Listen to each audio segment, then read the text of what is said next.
My name is Micah Tyson. I'm part of Nico's Ice Cream. I am the head of operations at Nico. Take us back to when you guys started, because this is the first shop, but it was actually before this. Yeah, so Nico started the cart in the end of 2021, so at the end of summer there. Only got a few weeks of good business in just because that was the time of the fires.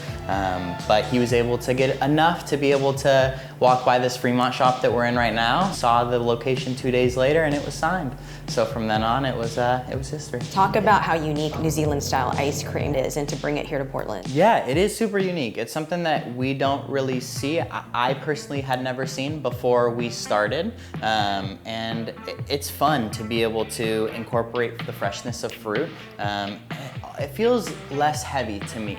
And that's as unbiased as I can be. But it feels less heavy, and it's amazing that we're able to incorporate local fruits as well, and to be able to kind of give back to our community in that way, and kind of any way we can.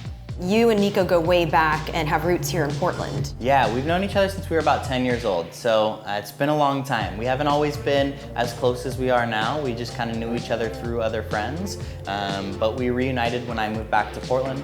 And then he convinced me to stay and join on, and I wouldn't change it for anything. You seem really happy, so going back to that growth of the business that you've been a big part of, you and Nico, this one opened up first, and talk about what it was like from when you opened up and the reception that you got. Yeah, insane. We had a line around the block at the end of November, which we could have never ever expected, ever.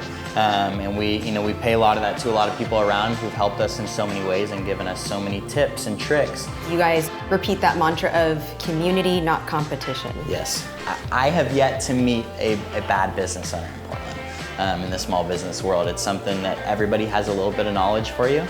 So it's fun to be able to meet people and chat with people because you always learn something. You guys get to do that at Blues Fest, which last year was the first time Nico's was there. You're coming back this time with a little bit more. Yeah, so it'll be kind of our new variation of our blueberry ice cream.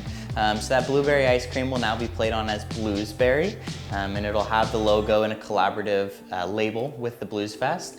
How fun was it to come up with that and to work with Blues Fest on this? It's super fun. I always love doing these collaborative flavors. I think it's just adds a little bit more, almost like an exclusivity because there's not too many of them.